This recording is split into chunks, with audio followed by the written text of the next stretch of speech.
that in 1966, Jewish boys became doctors and Jewish women became teachers and secretaries, and they married each other. That was the rule.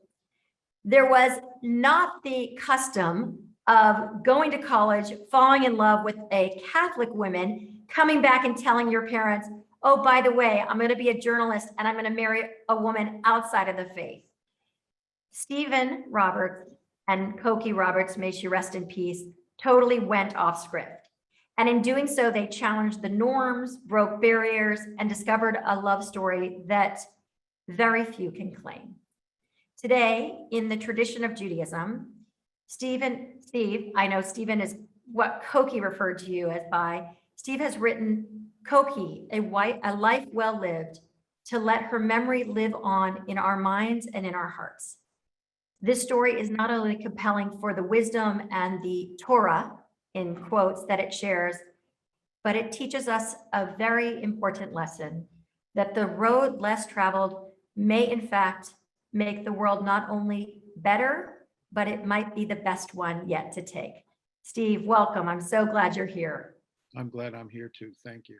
So I originally planned to begin in one way, but something you said in the pre-meet, I just want to start. How are you doing since her death? Look, everybody grieves in their own way. You know, grief is the universal experience. Not everybody gets married. Not everybody gets bar mitzvah. Not everybody has children. Everybody grieves, unfortunately, at some time in their life, often many times. And everybody does it their own way. But I decided very quickly after Cokie's death, I gave a eulogy at her funeral in which I just told stories about her life. And the reaction was so overwhelming that I just decided I would just write them down. And that's the genesis of this book. And at times it's been very painful. I mean, I interviewed more than 50 of Cokie's friends, and almost every interview ended in tears. I joke in the book, half joke, I needed a waterproof keyboard for my computer. But at the same time, it was exalting. It was exhilarating. I was celebrating her life. I was mourning by celebrating. I was mourning by embracing. I was mourning by remembering. I was mourning by learning these stories so I could tell other people what her legacy meant. So that got me through it. And that was, in the end, a joyful journey. In the end, it was a journey I'm very glad I made, but it had some potholes in the road. But the end product is a book that I hope people will read for one reason and one reason only, is because her life contains so many lessons that people might learn. You know, Sherry, not everybody can be a TV star like Cokie. Not everybody can be as famous and write 5 best-selling books as she did. And be a feminist and pioneer and an extraordinary mother and wife. I mean, I just have to add that. Yes, all of that's true. But what everybody can be, every single person listening to us today, can be a good person. That's your mission and your faith and your mission as a rabbi, right? And your mission as a university. And that's the core lesson here. You don't have to be a TV star to emulate Cokie Roberts. Just be a good person every day. And in some ways, that's an even more important lesson than all of her fame and celebrity. So what's so beautiful, it's both a memory to her, a yahrzeit for her in some way, and it's also a way for you to integrate and move forward in your life, not to heal it, but to integrate her loss into your life. So I understand from when you met, when you were at Harvard, and she was at Wellesley, as I understand, your parents, especially your dad, was not in favor. Tell us about what it was like in 1966 when the intermarriage rate was much less than it is today, to come home and share with your parents, I've fallen in love with a Catholic girl. Well, it's a good question. You know, there are many versions of Jewish history, right? And Jewish journeys. And some families were deeply religious and they defined their Judaism through their faith and their rituals. Others defined their Judaism through tribal and political identities. And that was more my family. We were deeply Jewish. My grandfather was a chalutz, a Zionist pioneer in Palestine, in 1908. I have pictures of him working on the first road ever built in Tel Aviv. So there was a deep identification with the Jewish people and the Jewish journey, but it didn't involve religious ritual, and that's a common syndrome, as you well know, for some families. I joke there were a lot of isms in our family, but Judaism was not one of them. Socialism and Zionism were the isms. You're in good company with many Jews because some are behaviors, some are believers, and some are belongers, as Mordecai Kaplan said. So you're in good company. Well, that's a very good way to put it. And we were definitely belongers. So I grew up also in a very Jewish neighborhood in a town in New Jersey, Bayonne, New Jersey. All of my parents' friends were Jewish. My parents lived one block away from each other when they met on my mom's 17th birthday. I grew up with one grandfather who all four of my grandparents are immigrants from Eastern Europe. I grew up in the house with one grandfather. My other two grandparents lived 3 blocks away, including the Zionist pioneer, lived only 3 blocks away. So I was deeply soaked in the Jewish culture, even though my grandfathers were never bar mitzvah. My father was never bar mitzvah. I was, because my twin brother and I asked to be. So I came from this tribe where it was a very learned tribe. My parents had gone to college. They were very sophisticated people, but very limited in their worldly experience. And I go off to college, and the day I went off to Harvard, it was like going to the moon. And bringing home this Catholic girl was so stunning for my parents because their whole world really included very few, if any, non-Jews. And so they had to make an enormous adjustment. And my father wrote me a letter after Cokie and I started getting serious, a 5-page single-space letter, which I still have, and I quote in the book, in which he said, "If you marry a Catholic, you will be a stranger in your own household." I came to realize years later he was saying, "I'll be a stranger in your household." Um, but it was, a lot of it just had to do with the strangeness of it and their own backgrounds, and they were products of their own experience, their own neighborhoods, their own histories. And anybody watched Cokie on television know that when she wanted to turn on the charm, she could be pretty darn charming. And Cokie decided she was going to charm my father. And it wasn't just Cokie, it was Cokie's mother, who was a legendary figure, 18 years as a member of Congress, later the American ambassador to the Vatican. And the two of them just turned every one of their rays on my dad, and he didn't have a chance. I mean, eventually, and Sherry, at one point, He was under the Cokie spell. he was under the Cokie spell, and she was just so committed to this. She was committed to not just winning him over, but committed to embracing our faith and tradition. And when he came to understand that, that was really the difference. And he said to me once, you know, it'd be so easy to oppose, it would be so much easier to oppose this marriage if it wasn't so obvious she's the perfect girl for you. Wow. And then I knew it was going to be okay. Right. And with all that hindsight, because you're sharing the story, obviously, with the reflection of years and a 53-year marriage behind you, at the time, did you have your own inner conflict about it? Yes, I did. It took us 4 years from the time we met to the time we married, and a whole lot of tears and a whole lot of very difficult conversations. And many times when we thought we couldn't work it out and that the obstacles were too great.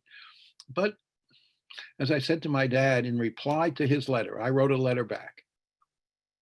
And I said, I understand where you're coming from, but there's one big difference between the two of us, Dad. I'm in love and you're not. Mm. And that was the motive. And that gave us the impetus. And, you know, the more we talked, the more we realized that the labels people were trying to put on us, the expectations others had of us, were less important than what the core values that we shared. What we shared was more important than what we didn't share. I did not share her theology to the day she died. She was a practicing Catholic who went to church every Sunday, and I didn't share her theology. I didn't share her rituals, but I shared her value system. And that was the way. Describe that though, Steve, because all these parents out there are so worried their children are going to intermarry. And we're going to hear about how Cokie became sort of the Jewish promoter in your family in a few moments. But how did you know that at such a young age? What were those values that you could identify that transcended religion? Gee, that's a good question. And I think one was we saw in each other deeply committed traditionalists. We were each committed to our own tribe, and we respected that in each other. In some ways, the fact that she was such a devout Catholic and went to church every Sunday was something I could relate to because I was devoted to my tribe too. It wasn't as if one of us was a believer and one of us was not. One of us was committed to tribe and tradition, and the other was not. We both were. There were different tribes, but the mindset was the same. The process of belief and loyalty and understanding and embracing tradition was the same. And so, look, we got Faith, married. Jesus, was that a conversation that was off topics or off limits, or was that in the conversation? It wasn't really off limits, but it wasn't relevant. I mean, we respected each other's traditions, and we learned from each other. You mentioned because she was a believer. She was a believer in all faiths, and she was a respecter of all faiths. And so I came from this, as I said, deeply Jewish, but secular in a certain way household, in the sense that we didn't practice Jewish rituals. And Cokie basically said, our agreement was that we would practice both. Both faiths would be vibrant parts of our family together and what we taught our children. I said, okay, pal, now you got to get serious. And I said, really? I mean, I used to joke, I should have listened to my mother and married a Jewish girl. She wouldn't have made me go to High Holy Day services. I was going to say, typically the one that chooses Judaism is much more demanding on the Jewish person to actually support and validate and grow the family Jewishly. That's true. Now she never converted, because that was never a word either was ever spoke. Because go back to what I just said. We both respected the fact that we were each deeply committed to our own traditions. The question was, how could we live together while respecting both? And she was the one, much more than me, Sherry, who said, okay, this is how we're going to do it. And one of the ways we're going to do it is we are going to make Jewish ritual a much more significant part of our household than it was when you were growing up. And she was the one that demanded that we celebrate Jewish holidays. She was the one who wrote the first version of an interfaith Haggadah, which we later published. She was the one who insisted that this be a visible and vibrant part of our life together. And we used to kid that she was the best Jew in the family. She used to say there was not a lot of competition for the title. How many children and how did you raise them? Because I know you have 6 grandchildren. I have 6 grandchildren. We have 2 children. And look, we've gotten that question many times. You know, we wrote a book about interfaith marriage 20 years ago. We haven't shrunk from that, but we also have always respected our own children's decisions about how they live. And we don't really talk about their own lives and those decisions, but to say how we raise them, you know, we opened them to both traditions. We opened them to both faiths. We took them to services. To be completely honest, I think just because she was more devoted to Catholic ritual than I was to Jewish ritual, you know, they got more of the Christian upbringing than the Jewish upbringing. But Cokie was absolutely insistent that Jewish ritual and tradition be a central part of them growing up. And she also, because of this, she was very popular with Jewish groups. She spoke to all over the country to many Jewish groups. And at one point, she actually was made a life member of Hadassah. And now, I'm venture to say, I think I can say this without fear of contradiction, she was the only daughter of an ambassador to the Vatican who A, wrote a Haggadah, and B, became a life member of Hadassah. I'm pretty sure she's the only one when you think about those two. I don't think that's a big, there's a It's not a big universe fall out into there. that category. My question though is, your children now, do they see themselves as Catholic, Jewish, a mix, and how do they raise their own children? Again, I let them speak for themselves. They're both in their Of 50s. course. And we have a deal. We had a deal a long time ago when Cokie and I chose a public life that we would speak for ourselves, but not for them. I But think that's such a beautiful deal. but I can tell you that, they were both raised in both traditions. And, your kids are going to choose for themselves no matter what, right? Right. We think we have a lot of control. I have 5 children. We don't have control. What we have is the ability to steer them. They're rentals, right? We borrow them for a few years and then they go off on their own. So I want to scroll back for a moment because I think the story of your wedding with 1,500 people with heads of states, and your biggest challenge was not bringing the most hottest, prestigious guest list. Your biggest challenge was getting officiants. Tell us about that. Well, that's true. And this was emblematic of exactly what I was just talking about the understanding we came to, that if we were going to do this, we were going to do it on the basis of mutual respect. Now, beyond tolerance. Tolerance is critical, but it's more than tolerance. It's an active embrace, an active, joyful love of each other's traditions. And so we wanted that reflected in the ceremony. 1966, there are not a lot of rabbis who performed interfaith services. And we had a Catholic because Cokie's uncle was a Jesuit and he had to come. And we kept looking for rabbis. Frankly, we couldn't find one. And finally, my mother came up with a solution. She said, Stephen, in our tradition, a rabbi is more of an elder of the tribe than a priest in a Christian sense.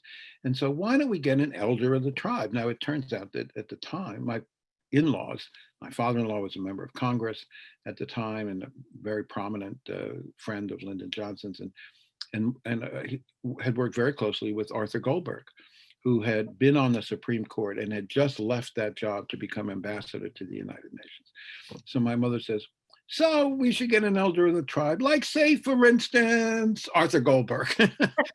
And Justice Goldberg was wonderful. I mean, he came to the wedding, and his job, his role, he said, I can't pretend to be a rabbi. I can't do that. He was fixing to run for governor of New York, which he eventually did and lost. But he didn't want to offend the rabbinate by pretending to be a rabbi, Sherry. But he did perform the elder of the tribe function, which, as you well know, is slightly different. And so he got up and he did a wonderful job of invoking Jewish ritual. He said some Hebrew prayers. He talked about Jewish teachings on marriage. What I wanted, what we all wanted at that moment, was a shared embrace of our two faiths. We were married under a chuppah. In fact, where I'm sitting right now, Sherry, right out that window is where we were married. Wow. I still live in the same house. I overlook, literally overlook, as I wrote this book, I overlooked the place where we literally had gotten married in 1966. So, I haven't strayed very far from those from those moments. And So so and it worked. It worked because everybody bought into it, including Cokie's parents. Her mother, always assumed she'd have a church wedding. And Cokie said, no, Steve, I still had 2 grandfathers alive and my grandmothers had died. And Cokie said, look, including the Zionist pioneer, they'd be very uncomfortable going to a church wedding. And my mother-in-law said instantly, I get it. We'll have it at home. And we did everything possible to make everybody feel comfortable and respected. Well, and I want to pivot for a second. It takes a very special man in 1966, to have a wife that is so dynamic, so established in what I would call the establishment. You were a nice NJB, nice Jewish boy from New Jersey. What was it like, this journey of marriage with her, in terms of what was it like to go from sort of being in this little enclave of Jews to this very prestigious life, and how did you manage it? Well, I had a transition, which is 4 years at Harvard. And that sort of moved me from Bayonne to another world. And I was very lucky. The first job I got right outside of college. I had 1 week between college, and I got hired as the research assistant for the bureau chief of the New York Times in Washington. So I moved to Washington. Cokie's parents were here. It was an enormous change, as you can well imagine. But really, it was not just Cokie, it was her mother that made it so easy for me. There's a story I tell in the book that I've told many times. The first time I ever came to this house where I'm sitting here now, Cokie and I had started dating, but it was still early in our relationship. I had come down here for the first time to attend a student political meeting. I was ensconced in Cokie's girlhood room, which is across the hall from where I'm sitting right now. And I had a terrible cough because I was spending the winter in Boston. Everybody spends the winter in Boston, has cough. And I hear a knock on the door. Now, this is 1963. I figure it's not Cokie. In walks my future mother-in-law, the future ambassador to the Vatican, in an off-the-shoulder chiffon pink negligee. Says, No, yes, saying, darling, her universal form of address, darling, drink this. You sound terrible. And I'm sure it was 2/3 bourbon, at least, if not more. Sherry, I had not ever met a person like this in Bayonne, New Jersey. And I said, yes, ma'am, whatever you say. And there's a joke in the family that I fell in love with my mother-in-law first and then eventually got around to Cokie. And there's some truth to that because she made it so easy for me. She understood so well how difficult it was for me. And she just made me feel welcome, made me feel at home from the very beginning. And, so what did you come to appreciate about Catholicism through that experience in those relationships? you know, that's such a good question. I love that you think my questions are good. Because I thought a lot about it, and I came to realize that so many of the qualities I most loved about Cokie, I could trace directly to her Catholic training. You think about her training she was always taught by nuns from the time she was in kindergarten through 12th grade until she went to college at Wellesley. She had never gone to school in a non-Catholic school. And in fact, she was the only one of her 3 siblings who ever went to a non-Catholic school because her older brother and sister both went to Catholic colleges.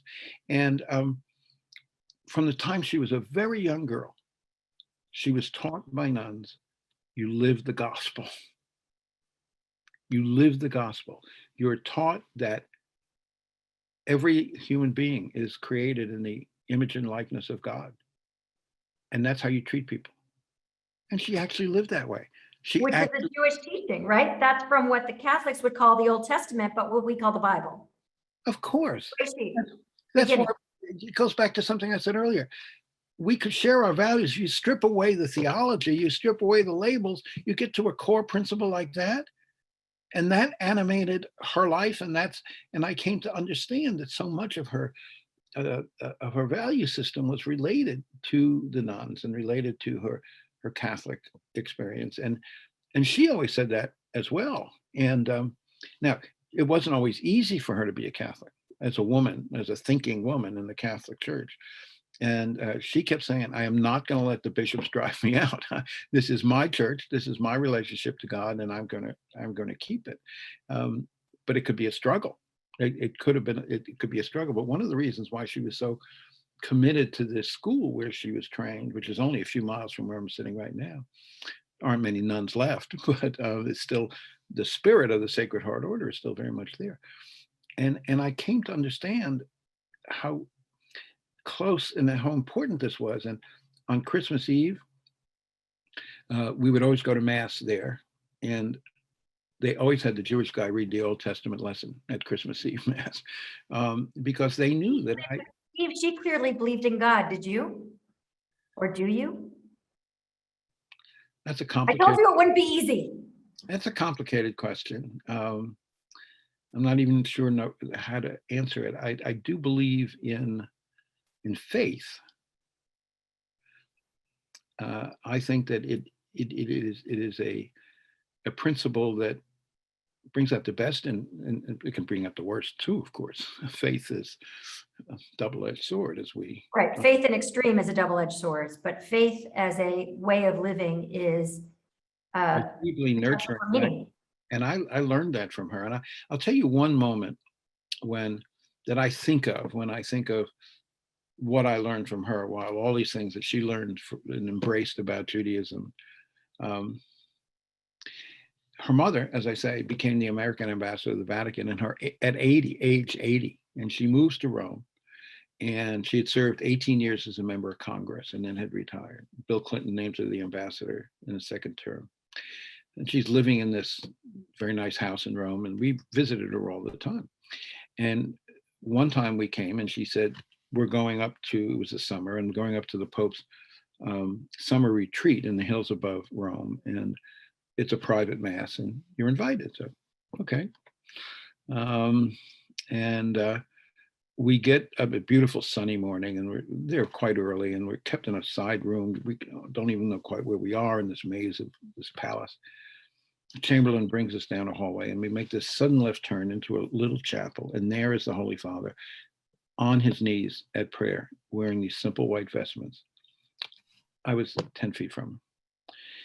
This was a moment of such pure spirituality. It had nothing to do with doctrine or with theology. That had to do with spiritual power that just radiated at that moment. And this had, and I felt it. I felt that moment symbolized what Cokie and I had been trying for and searching for and embracing all those years, was this common moment that we could share, because we did share, because it symbolized what we had in common, not the differences that we had. So what do you think Cokie learned from being Jewish? Because she adopted so many rituals and brought so much Judaism into your family. What do you think she most valued in Judaism? Well, there are some small things and there are some big things. I think she loved the notion that so many Jewish rituals were home and family based, which is not true of Catholicism. Catholicism, you basically have to go to a church to worship. And she loved the home-based notion of Jewish rituals. She loved the Seder in our house. She loved the Hanukkah parties in our house. She loved the notion that it was a communal celebration of family and friends. All during the years that we continue to have Seders here, many of our guests were in other interfaith families because we wanted to include them. There are several families in the book women in the book who were quoted as saying, I turned my education of my children over to Cokie, their Jewish education. Leslie, right, she became the resident expert in Judaism. She did. I mean, Leslie Stahl, a very familiar figure, a prominent correspondent on 60 Minutes, she says that in the book. Leslie was Jewish. She married a non-Jewish man. In many ways, Cokie inspired her to even be a mother. And once she had her daughter, Taylor, she basically said to Cokie, this is your responsibility. You have to teach her Judaism. I mean, think of that, right? But that's because someone like Leslie, born and bred a Jew herself, knew that Cokie's love for the Jewish faith and traditions in some ways was more powerful than hers, even though she was raised in that tradition, and that Cokie would be the one who could teach her child. Steve, will you tell the Cokie Passover takeover story? Because that story is so beautiful, and I think it gives a real sampling of sort of the depth of which she embraced Judaism. Well, it happened in stages. The first Passover that she insisted that we have a Seder was when she was pregnant with our first child, about 2 years into our first marriage, our first marriage and only marriage, about 2 years into our marriage. And we were living in New York, and she called my parents and said, you got to have a Seder. My parents had never had a Seder. And my father kind of manfully went out and got a Maxwell House coffee, and bought some Manischewitz wine. But it was Cokie who insisted that we do it. And there's this wonderful moment, and the four of us are having this first Seder. And my twin brother, who, by the way, married a woman named Ann Stein, right? And calls up and says, and to talk to my parents. And my father whispers into the phone and says, we can't talk now, we're having a Seder. And you hear my brother say, what? My brother, a professor at Harvard, what? And yeah, we're having a Seder. And my father says, why? And my father says, because Cokie wanted it. And And as Cokie said in the book, if Cokie wanted it, Cokie had to do it. Next year, we moved to Los Angeles. And we're living in Malibu. I'm the New York Times correspondent in Los Angeles, 1969. And she decides that, this is going to be her mission. And she goes to a bookstore, a Jewish bookstore, I forget which one, but she finds a Haggadah. Turns out it was one written by the Reconstructionist movement. We used to call it the old blue book in our family. I don't even, it covers gray now.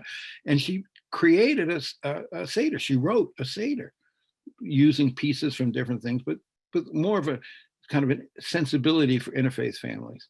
And she typed it out on her old typewriter and mimeographed it. And that was our first Seder. And because we were living in Southern California, where so many of our friends were from other places and missing family and missing connections and missing roots, very familiar story to many of your parishioners. And it became so important to everybody because it was such a moment of community. It was such a moment of sharing the traditions. In fact, it became so popular that we were then 5 years later, my assignment was changed and I became the New York Times correspondent in Greece. And we actually left about a month before Passover, and our friends insisted that we have a Seder a month early as a going away party, because it had meant so much to this whole community in Southern California that was so hungry for connections and rituals. And was that a precursor for the book, do you think? Oh, definitely, because what happened was, well, there were several books. There was the book we wrote on interfaith marriage, but we used this Haggadah for years. We took it to Greece. We had Seders in Greece, and some very meaningful moments. One of the women who came to our Seder in Greece was the descendant of a Nazi soldier, and it was a great moment of reconciliation. We come back to Washington and Seders kept getting bigger every year. Turned out two things: people who were invited one year assumed it was a lifetime invitation. So right. We have that problem at our house too. And they kept having children, so it just kept, and we got to the point where we're really bursting at the seams. But then people in the Jewish book world heard about our Haggadah, and they came to us and said, "Look, every Jew thinks he or she's going to write a Haggadah, but every Jewish writer, but there's really a market for one that's specifically aimed at interfaith families, and so we would like you to put it in shape and we'll publish it as a book." HarperCollins decided to publish it as a book. So we start. It was very forward thinking of HarperCollins, because now we have Haggadot.com. We have all these places. We have, 70 doors, all these different opportunities for interfaith marriage couples and interfaith couples to find their way in. So it was very ahead of their time. Well, it was, so we set about getting this ready for publication, and Cokie had written this, 25 years before, and some of the language had been taken right from these prayer books. I felt it was a little stilted. It could really use some freshening. So I start editing it, and she comes to me, she's furious. She said, "You can't change a word. This is sacred text." Now, I did not stay married for 53 years to this woman by ignoring those moments, Sherry. I did not. And so, yes, dear, whatever you say, dear. And then she starts editing it. And I said, "Wait, you said I couldn't change a word." She said, "That's right, Stephen." I said, "You couldn't change a word, but since I wrote it, I can change it." We came to a detente. We wrote 2 books together, more than 1,000 newspaper columns, dozens of magazine articles. We'd written a lot together. And so we came to an agreement that we both could do some editing. But that book, it's called Our Haggadah, really reflects 2 things. It's the original text with some freshening, but then each of us added an essay about our own faith journeys and how we gotten to this point. And what Cokie did with her essay was trace the origins and connections between Jewish and Christian ritual, particularly the connections between Passover and Easter. And so any Christian reading this would come to understand how strong the connections were, and how the Passover ritual was so deeply related and have been used and as a foundation for so much of Christian ritual going forward, which is something a lot of people don't know. So one of your rules of staying married was yes, dear, but I never believe men when they say that. But in the book, you actually outline your sort of keys to marriage. Would you share a little bit about that? Well, I'm very reluctant to set myself out too much as a guru on this, but I used to kid about this, and I still think it's a good adage. And Cokie and I used to talk about this all the time. That one of the measures of a good marriage is how many teeth marks you have in your tongue from biting it on a regular basis. And I don't mean, of course, deceit or deception or secrecy. What I mean is gentleness and tolerance and respect. I think often when people in a marriage say, I'm going to be honest with you, what they're really meaning is, I'm going to be cruel, and I'm going to be hateful, and I'm going to be selfish. And they say things that can never quite be taken back. They scar too deeply. And I think that one of the keys to a long relationship is, I keep using this word respect because it's so central. And it's understanding that you don't always say everything that comes into your mind, that you have a respect and a gentleness toward your partner. And the another thing that happened to us, and it almost happened accidentally, but I've always reflected was critically important, because we had to face such a difficult problem so young. We were 18 and 19 years old when we met, at a time, as you said earlier, when what we were trying to do was far less accepted and far less common than it is today. And we had to fight through so many shibboleths and so many prejudices, both not just from our parents, but from the larger world. I write in the book about Cokie's best friend, sister of a nun. Now, this woman eventually married the son of a rabbi, but at the time, Of course you did. but at the time, she kept saying to Cokie, "This is never going to work. You're just leading yourself to heartbreak. It's never going to work." And that's the world we were living in. That Cinda was deeply loving about it. She just was afraid for Cokie. She was protecting her. What did you guys argue about? What did we argue about? Well, what did we argue about? I'd say there were certain things we did argue about. One of the things she talks about in the book that we argued about was there were, in some ways, the differences that were almost more difficult in religion was the fact that we were raised in very different circumstances. Yeah, I was a Northern Jew and she was a Southern Catholic, but I came from a very private family. She came from a very public family. From the day she was, her father was elected to Congress 3 years before she was born. Her family name Claiborne, it's her mother's maiden name, her middle name. By some measures, the Claibornes are the second most prominent figure in his family in all of American political history, trailing only the Roosevelts. And that's because they had two presidents. Her first ancestor came to Jamestown in 1620. Her first ancestor, who was a member of Congress, was elected in 1797. There have been dozens of Claibornes in public life. That was in her DNA from the beginning. And that meant the door was always open. The house was always open. You were a third cousin visiting from Alabama, you got a bed for a week. You were a visiting constituent of her father, you dropped everything and took him to dinner. I didn't grow up that way. I grew up in a much more closed immigrant community, in a house that was overcrowded when my younger sister was born. By the time she was born, we had to put her in a sun porch. There wasn't even a room for her in our house. We had to convert a sun porch to even fit her in the house.